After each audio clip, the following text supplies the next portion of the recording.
Hello fellow geeks and welcome back to Running Geek Girl. My name is Heather and I'm glad you're here today. It's been a while since I've done one of these videos, but we are back to my running history series. Now for those of you who may have missed this series before, since it's been a little while since I've done this, the series is where I take a look at some of the people, races, and other facts that make running the very interesting sport that it is.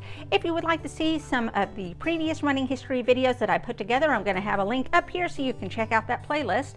But today, we're going to talk a little more about some important parts of running history. So, you've decided you want to do a race, but not just any race. You want a race with a history behind it. Maybe a lot of history behind it. Let's take a look at some of the oldest races in the world that are still going on today. We're going to start with the Palio del Troppo Verde di Verona, which is a race that has been going on in Italy, and it began in Verona back in 1528. The race ran annually for 490 years before taking a 2-century break. This was because France invaded Italy during the French Revolutionary Wars and they weren't able to hold the races, and they just never picked it back up until much later. This was a very famous race in Italy, however. In fact, if you've ever read the Divine Comedy by Dante, he even refers to this race, calling it the Palio del Troppo Verde, or the Race of the Green Cloth. After taking that 2-century break, race organizers decided that they wanted to bring this race back in the year 2008. They decided to run it as a 10K, although earlier versions of the race were usually designed as a 7 to 8 kilometer circuit that passed by famous landmarks in Verona. The Troppo Verde, the green cloth, is still awarded to the fastest man and woman in this race.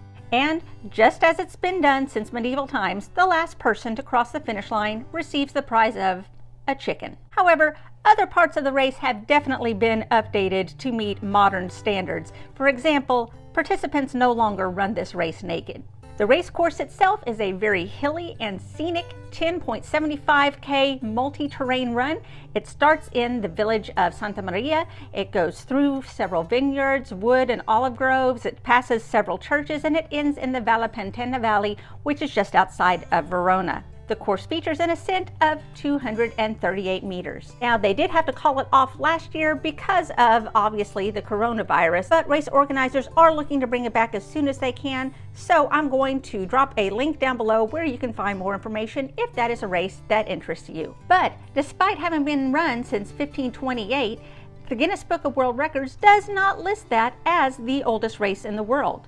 So what is the oldest race of the world according to Guinness? That would be the Carnwath Red Hose Race in Scotland. This is a 3-mile event that has been going on every year since 1508, except when interrupted by plague or war. The race has been staged every year ever since King James IV of Scotland granted the lands around Carnwath in 1508 to Lord Somerville, with an unusual but legally binding condition: you have to find Carnwath's fastest runner every summer.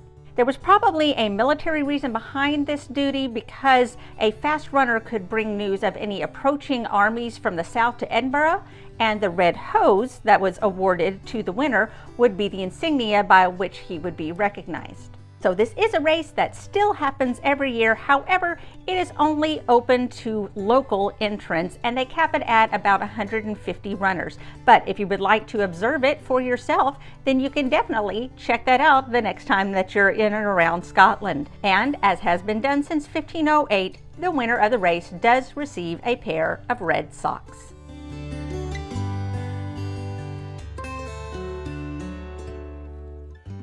Moving across the pond here to the United States of America, let's look at some of the oldest races that we have here.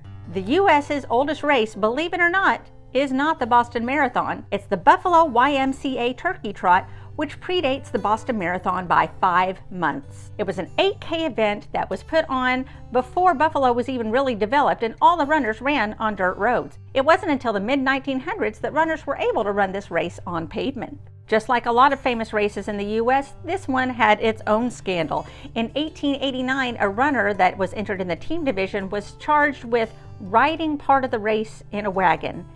And they were able to prove it and disqualified the entire team, and the winning team was the second place winners. The way that the race is set up now, it starts on Delaware Avenue and continues into the downtown Buffalo area.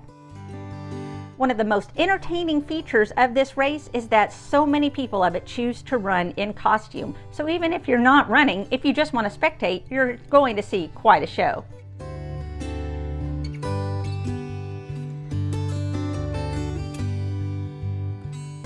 The 100th anniversary of the race that was held in 1995 saw a record 6,003 entrants in the race and 5,480 crossed the finish line. In the year 2000, a snowstorm shut down the city, and race organizers and street crews worked tirelessly to clear the streets enough so that the race could still go on for 3,500 runners that year. It was because of their hard work and those dedicated runners that they are still able to claim North America's longest running race. The race keeps getting bigger and bigger every year, and recently they've had to cap participation at 14,000 runners. So if you want to be a part of U.S. running history, this could be the race for you. But enough about road races. What about the U.S.'s oldest trail race? That would be the Dipsea in California. It started in 1905 and it's always run on the second Saturday of June. It was started by members of the San Francisco Olympic Club. They had just gotten off the ferry and were going to check into the newly constructed Dipsea Inn. They decided to race each other from the ferry to the front door of the inn. They had so much fun on the way that they decided they might as well do this every year. This event covers 7.4 scenic miles from Mill Valley to Stinson Beach, and it's limited to a field of 1,500 runners due to safety and environmental concerns.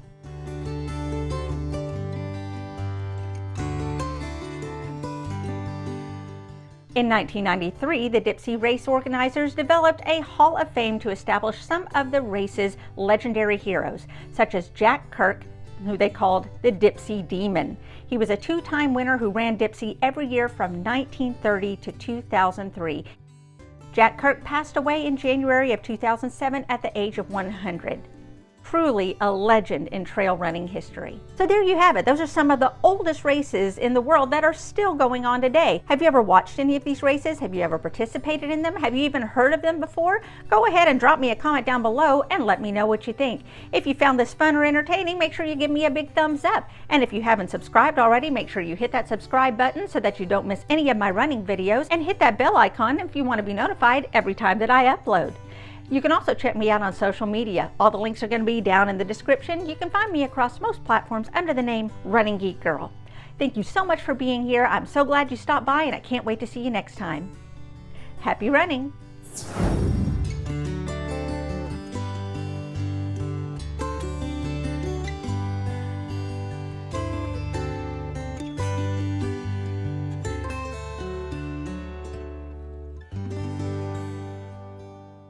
This event covers